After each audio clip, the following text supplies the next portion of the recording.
Di 10K subscriber channel Novel Official, akan adakan giveaway untuk 3 orang pemenang. Jangan lupa untuk selalu komen dan like untuk setiap video. Bab 1166. Hannah tidak peduli tentang ini. Meskipun dia sedikit marah pada ketidakberdayaan Christopher, dia masih merasa sedikit bersalah di dalam hatinya. Lagi pula, dia telah mengenakan topi hijau besar padanya, dan dia belum menggugurkan janin di dalam perutnya. Dia pasti akan sangat kesal melihatnya. Pada saat ini, Christopher baru saja membuka matanya. Sejak dia keluar dari rumah sakit, tubuhnya menderita beberapa gejala sisa. Yang paling terasa adalah rasa lemah dan lesu. Awalnya, dia belum cukup tidur. Dia selalu merasakan gatal-gatal yang perih di selangkangannya. Jadi dia bangun sambil menggaruk. Rasa gatalnya sangat aneh. Awalnya cukup gatal. Kemudian gatalnya semakin menjadi-jadi. Dan semakin sangat gatal setelah digaruk. Jadi dia menggaruk secara ekstrim. Dia bertanya-tanya, apa yang terjadi padanya? Dia selalu sangat memperhatikan kebersihan pribadi. Jadi seharusnya dia tidak menderita gatal seperti ini. Pikirannya kacau. Dia melompat dari tempat tidur. Merasa pusing beberapa saat. Dia menggaruk gatalnya dan berjalan ke teras. Ingin menghirup udara segar. Tinggal di villa adalah hal yang baik. Efek keamanannya bisa terlindungi dengan baik. Tetangga sekitarnya jauh. Dan tidak ada gedung bertingkat. Bahkan jika hanya memakai celana dalam dan berjalan di teras, tidak akan khawatir terlihat oleh orang lain. Dia keluar ke teras, meregangkan tubuh, dan kemudian merasakan gatal yang tak tertahankan lagi. Dia menggaruk keras untuk beberapa kali, tetapi tidak terasa membaik sama sekali. Dia sangat terganggu. Dia ingin ke kamar mandi untuk melihat lebih dekat apa yang terjadi. Dia berbalik dan melihat di tepi teras rumah Charlie di seberangnya. Ada sekumpulan benda hijau yang berkibar di tiup angin. Jadi dia buru-buru mengarahkan pandangannya dengan seksama. Dan dia hampir mati karena marah dengan pemandangan ini. Meskipun agak jauh, masih dapat dilihat dengan jelas bahwa 20 atau lebih benda yang tergantung di teras rumah Charlie adalah topi hijau dengan gaya dan bentuk yang berbeda. 20 topi hijau. Apa maksudnya? Dan itu menghadap ke arah rumahnya. Sangat jelas itu untuk mengejek dirinya. Pemandangan ini semakin memperjelas mereka menertawakan dirinya karena dipakaikan topi hijau oleh Hannah. Sial, sungguh memalukan. Christopher kehabisan napas. Tinjunya terkepal erat, dan kukunya hampir tertanam di dagingnya. Dia tidak perlu menebak pelakunya. Ide jahat ini pastilah Elaine. Tidak ada orang lain lagi. Pada saat ini, dia benar-benar ingin menjambak rambut Elaine dan menamparkan wajah jeleknya berkali-kali. Memikirkan hal ini, dia segera kembali masuk kamar, mengenakan celana dan jaketnya, dan bergegas keluar villa. Wanita tua Wilson sedang duduk di kursi taisi di halaman, berjemur di bawah sinar matahari. Sambil berjemur di bawah sinar matahari, dia menghela napas dengan emosi tentang kehidupan tiran lokal yang hidup di Villa Elite Thompson. Kecuali keluarga yang tinggal di sebelahnya yang sedikit mengganggu, semuanya sempurna. Ini membuat wanita tua itu merasa sangat nyaman. Melihat hampir waktunya untuk memasak, wanita tua itu ingin pergi ke kebun sayur Charlie untuk memetik sayuran. Tetapi memikirkannya dengan hati-hati. Keluarga Charlie benar-benar kejam. Lebih baik tidak mengambil sayuran mereka. Dia tidak tahu trik apa lagi yang akan mereka gunakan. Mungkin saja mereka akan menggunakan pestisida. Terakhir kali dia memakan dafodil karena dikiranya daun bawang. Menyebabkan dia sekeluarga harus dirawat rumah sakit. Pengalaman buang air besar dan dibawa ambulans benar-benar tak terlupakan. Sementara dia merasa nyaman, dia melihat putra sulungnya Christopher pergi tergesa-gesa. Dia langsung bertanya kepadanya, "Apa yang kamu lakukan, Christopher?" Christopher berkata dengan wajah gelap, "Aku akan menemui jalang licik Elaine." Bab 1167. Wanita tua Wilson sedikit bingung. Dia tidak mengerti mengapa Christopher pergi ke Elaine untuk menyelesaikan masalah setelah dia bangun. Jadi dia bertanya, "Christopher, ada apa dengan Elaine?" Christopher berkata dengan marah, "Elaine, tikus yang tak tahu malu, menggantung lusinan topi hijau segala jenis di teras villanya. Dia mengejekku." "Bukan." Wanita tua Wilson terkejut dan berkata, "Benarkah?" Christopher menggertakkan giginya dan berkata, "Kamu akan tahu jika kamu pergi dan melihatnya bersamaku." Jadi ibu dan anak itu pergi bersama. Begitu dia keluar dari sini, Nyonya Wilson melihat 20 topi hijau berkibar tertiup angin di teras Elaine. Melihat ini, Nyonya Wilson pun ikut marah. Wanita tua itu berkata dengan emosi, "Elaine sialan ini. Dia pasti telah menonton video rumah sakit kita. Dia sengaja ingin membuat kita kesal." Christopher mengangguk dan menyeringai. "Ya, Bu. Aku sangat ingin marah padanya." Wanita sialan itu sangat mengganggu. Ibu dan anak datang ke pintu villa Charlie dengan agresif. Kemudian wanita tua itu menggedor pintu dan mengumpat dengan marah. "Elaine, bajingan. Buka pintu cepat." Begitu dia berteriak, Elaine berdiri tepat di teras di lantai 3 dan memarahi. "Oh," wanita tua bernafas. "Mengapa kamu berteriak di pintuku? Kenapa tidak merawat cucumu yang sedang hamil di rumah?" Ibu dan anak itu bahkan tidak menyangka Elaine akan langsung membicarakan kehamilan Hana begitu dia membuka mulutnya. Ini membuat ekspresi mereka berdua tiba-tiba menjadi sangat masam. Lagi pula, tidak ada yang ingin mengungkapkan aib keluarga di depan orang lain. Dan tidak ada yang ingin orang lain berdiskusi langsung di depan mereka. Yang paling tertekan dan terbebani adalah Christopher. Begitu dia mendengar Elaine menyebutkan kehamilan Hana, dia langsung membentak, "Elaine, kamu jalang. Jika kamu terus berbicara omong kosong, aku akan memotong lidahmu." Elaine bertanya dan berkata, "Oh, kakak, aku tidak percaya kamu begitu luar biasa bisa memotong lidahku." Elaine dengan sengaja tertawa dan berkata, "Karena kamu memiliki kemampuan itu, mengapa kamu tidak memotong pria yang menghamili istrimu?" Apa maksudnya berteriak-teriak dan berkelahi dengan wanita tua seperti saya? Kamu. Wajah Kenneth menjadi sangat jelek. Dia juga bukan pria baik. Tapi dalam hal menistakan orang, dia 108.000 juta lebih buruk dari Elaine. Dengan kekuatan melawan Elaine, 10 orang seperti Christopher tidak akan bisa mengalahkan Elaine seorang. Melihat Christopher sangat marah dan dia membalas, Elaine mengejar kemenangan dan berkata sambil tersenyum, "Oh, saudaraku, aku benar-benar bersimpati padamu. Hal terburuk yang didapat seorang pria adalah istri selingkuh. Aku bahkan tidak menyangka kakak iparku akan memberikan topi hijau. Bahkan istrimu hamil dari pria lain. Apa kamu tidak mau bahagia akan menjadi seorang ayah? Jika aku jadi kamu, aku pasti sudah menceraikannya." Ini bahkan menyerang bagian paling menyakitkan hati Christopher. Dia sangat ingin mengusir Hana dan tidak pernah melihat wanita jalang sialan ini lagi dalam hidupnya. Bab 1168. Tapi ada Donald yang membela Hana. Dia tidak berani membuat Donald marah, apalagi melanggar kata-kata Donald.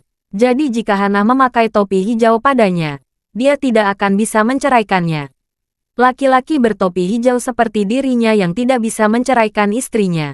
Ini sangat menyakitkan. Ini sebuah tragedi yang menimpanya. Elaine mengupas dan mengarahkan dirinya. Rasa sakit dan malu yang dia rasakan setara dengan 10.000 pencahayaan. Wanita tua Wilson tentu saja sangat marah. Dia seorang wanita sombong sepanjang hidupnya. Yang tidak ingin dia lihat adalah reputasi keluarga Wilson ternoda. Sebelumnya, Wendy juga kekasih menjadi Kenneth. Hal itu juga menimbulkan banyak kritik. Namun pada saat itu, wanita tua itu tidak berdaya. Selain itu, tidak jarang gadis-gadis muda bergaul dengan pria kaya di masyarakat. Meskipun semua orang bergosip tentang skandal itu, hal itu akan segera berlalu. Tapi kali ini, skandal Hana berbeda. Hana benar-benar mencoreng wajah keluarga Wilson. Yang dia benci adalah, ada seseorang yang merekam kejadian itu dan mengunggahnya di TikTok. Membuat keluarga Wilson menjadi bahan tertawaan di Aurus Hill. Tapi tidak peduli apa, wanita tua itu tidak bisa menerima wanita jalang tidak tahu malu seperti Elaine, berani memulai keluarganya. Jadi wanita tua itu menunjuk Elaine dengan marah, dan menghardiknya, "Hei, cepat sobek dan buang semua topi hijau itu. Jangan salahkan aku jika aku akan kasar padamu." "Apa?" Elaine berkata, "Saya membeli topi hijau ini dengan uang saya sendiri. Saya bisa menggantungnya dimanapun saya mau di rumah saya sendiri. Mengapa kamu menudingku? Kamu masih berpikir kamu adalah wanita tua yang dulu berjaya? Dengarkan, ini rumahku. Kamu tidak boleh menudingku sembarangan. Setelah itu, Elaine buru-buru mengubah nada suaranya dan berkata, kamu tidak mungkin dan tidak memenuhi syarat masuk rumahku. Jika kamu terus mengumpat di depan pintuku, aku akan memanggil polisi agar mereka menangkapmu lagi. Ketika wanita tua Wilson mendengar Elaine akan memanggil polisi untuk menangkapnya, dia gemetar karena marah. Tetapi meskipun keduanya marah, mereka sama sekali tidak berdaya. Jika orang tidak membuka pintu, dia tidak bisa menerobos masuk dan memukulinya, bukan? Jika menerobos masuk, dia akan melanggar hukum. Jika polisi datang, dia pasti akan ditangkap. Ini tidak sebanding dengan kerugiannya. Tepat ketika ibu dan anak tidak tahu harus berbuat apa, Elaine mengambil topi hijau besar dari sisi balkon dan mengenakan kepalanya. Dia berkata sambil tersenyum, "Oh, saudara ipar, lihat topi hijau ini. Benar-benar meriah. Lihat hijaunya. Apakah lebih hijau dari daun bawang yang kalian makan 2 hari yang lalu?" Sambil berbicara, Elaine yang mengenakan topi memutar badan beberapa kali di teras dengan berlebihan. Meski kakinya masih dalam kondisi cedera, tidak masalah dia melakukan beberapa gerakan square dance. Gerakannya membuat Christopher semakin marah. Pada saat ini, Christopher berada di ambang ledakan. Dia tidak sabar menembakkan roket dan menaikkan Elaine di teras lantai 3. Elaine, brengsek, kamu ingin bermain-main denganku. Apa kamu tahu apa yang akan terjadi jika membuatku gusar?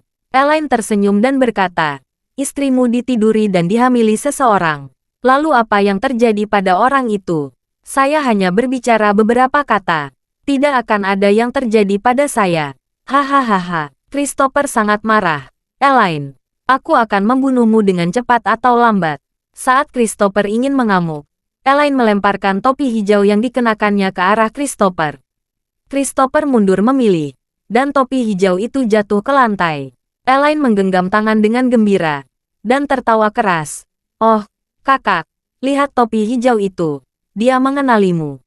Kalau kamu tidak menghindar, topi itu akan mendarat langsung di kepalamu. Dan kamu bisa memakainya. Bab 1169.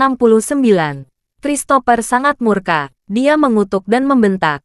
Elaine, perempuan sundal. Kamu mencari kematian. Ketika Elaine mendengar ini, dia langsung tersenyum dan berkata, saudara, jangan marah. Saya menghabiskan ratusan dolar untuk tumpukan topi hijau ini. Semuanya milikmu. Sambil mengatakan itu, Elaine mengeluarkan boneka kura-kura ninja hijau entah dari mana dan berkata dengan keras, kakak, lihat kura-kura ninja ini. Dia mirip sekali denganmu. Bukan hanya kepalanya yang hijau, tetapi dia juga sangat sabar. Ini gambaran yang sangat cocok untukmu, kakak. Hahaha. Christopher hampir menjadi gila. Seluruh tubuhnya bergetar. Suaranya menjadi gemetar. Kamu jalang. Kamu mati saja. Kamu sangat tidak bermoral. Kamu pantas masuk neraka. Elaine tersenyum. Saudara, saya dengan baik hati memberikan banyak topi, tapi malah mengutuk saya ke neraka. Ini caramu membalas kebaikanku, tapi saya sudah dewasa. Saya tidak akan membalasmu. Ini ada lebih dari 20 topi. Saya akan memberi semua topi hijau ini untuk Anda. Kamu bisa memakainya 20 hari berturut-turut. 1 topi 1 hari.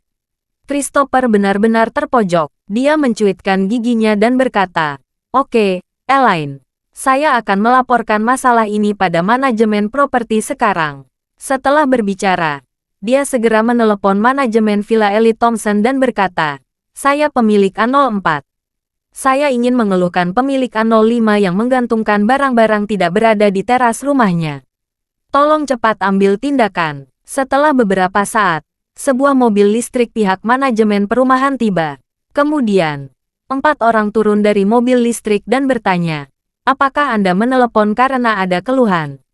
Christopher berseru, itu benar, ini aku. Saya ingin komplain tentang wanita di lantai atas itu. Lihat apa yang dia gantung di terasnya. Elaine berkata dengan dingin, kamu berani mengatur topiku sendiri yang aku gantung di terasku sendiri. Setelah memerhatikan, 4 personel perumahan menjelaskan, Pak, teras rumah wanita ini adalah area pribadi miliknya. Secara teori, apapun yang digantung di sana, kami tidak dapat ikut campur. Kecuali itu ilegal. Menggantung topi di teras mereka sendiri itu bukan sesuatu yang ilegal. Mereka bebas melakukannya. Kebebasan ibumu. Christopher memaki. Jika 20 topi hijau ini digantung di sini sepanjang hari, bukankah aku akan marah pada Elaine? Dia memarahi beberapa personel manajemen properti. Tentu saja mereka tidak menyukai ini. Tetapi mereka masih berkata dengan sopan, "Maaf, Tuan. Kami tidak menangani hal seperti ini dalam lingkup manajemen properti kami."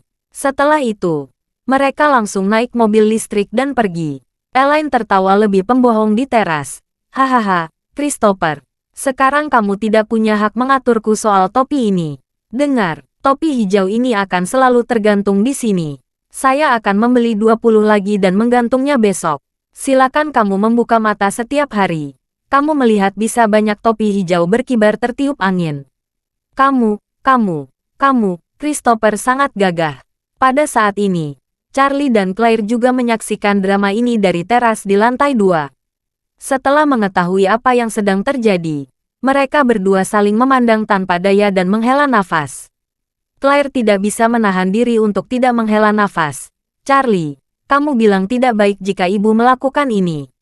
Charlie tersenyum ringan dan berkata, "Sebenarnya, tidak ada yang baik atau buruk tentang masalah ini. Mereka telah memperlakukan kita terlalu berlebihan sebelumnya, kan? Ketika mereka mengetahui ada yang salah dengan kita, mereka akan mencoba yang terbaik untuk mengejek kita. Jangan lupa, keluarga mereka mengejek kita di kantor penjualan Villa Elite Thompson. Dan ketika studiomu dibuka, mereka datang untuk mengejek kita."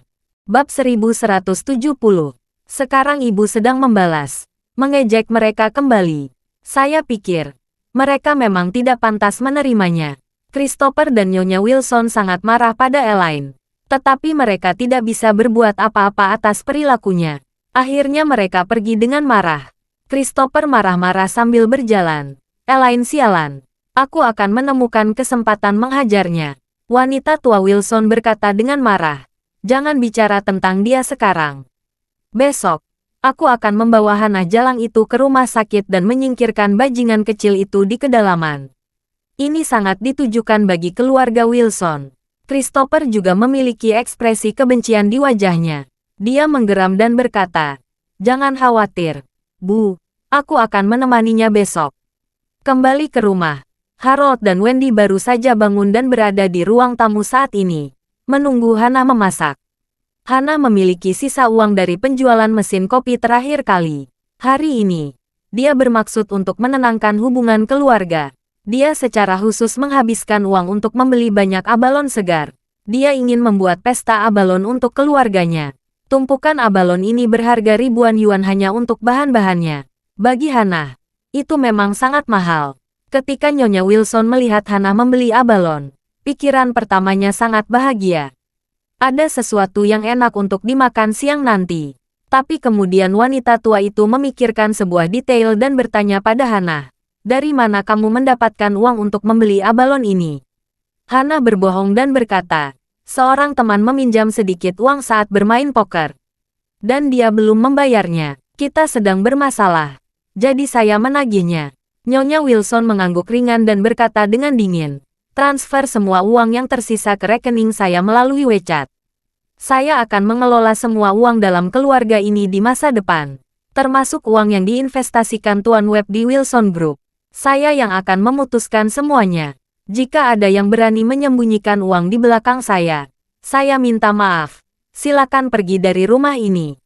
Hannah segera menemaninya sambil tersenyum dan berkata, "Jangan khawatir, Bu. Saya akan mentransfer semua uang yang tersisa ke Ibu. Saya tidak akan menyimpan 1 sen pun sendiri." Nyonya Wilson tua memandang Christopher dan berkata dengan dingin, "Christopher, kamu pernah bersembunyi lebih dari 10 juta uang pribadi sebelumnya. Tetapi kamu tidak ingin memberikannya kepada saya. Semua uang itu pada akhirnya terbuang sia-sia. Jadi mulai sekarang, jika kamu berani menyembunyikan uang lagi, jangan salahkan saya tidak akan sopan. Aku juga bisa mengusirmu." Christopher tidak punya pilihan selain menganggukkan kepalanya dan berkata dengan hormat, "Aku tahu, Bu. Jangan khawatir. Aku tidak akan berani lagi menyembunyikan uang tabunganku di masa depan." Wanita tua Wilson mengangguk puas. Ternyata krisis keluarga Wilson telah membantu untuk mengkonsolidasikan statusnya sebagai penguasa keluarga. Segera, Hana membawa sejumlah besar abalon berbagai jenis yang telah disiapkan. Pesta abalon. Tentu saja setiap hidangan adalah abalon. Gunakan bihun kukus, serta abalon rebus, sashimi abalon, sup abalon, dan lainnya. Karena bahan-bahannya dibeli dengan baik, setiap hidangan rasanya sangat enak. Namun, di meja makan, Hana sendiri hanya makan mie telur yang cun biasa. Dia sama sekali tidak makan satu gigitan pun semua hidangan abalon ini. Wendy sedikit terkejut dan bertanya kepadanya, "Tapi, kenapa kamu tidak makan abalon? Kamu sudah menyiapkannya, mengapa kamu tidak makan?" Hana terlalu malu untuk mengatakan yang sebenarnya. Bagaimana dia bisa memberitahu putrinya bahwa dia tidak bisa makan makanan laut karena dia menderita penyakit kelamin. Jadi dia hanya bisa mengatakan, perut ibu buruk 2 hari terakhir. Jadi tidak bisa makan makanan laut. Christopher baru saja dibuat marah oleh Elaine. Dia menyorotinya Hana dan berkata dengan dingin, "Kamu masih ingin makan seafood?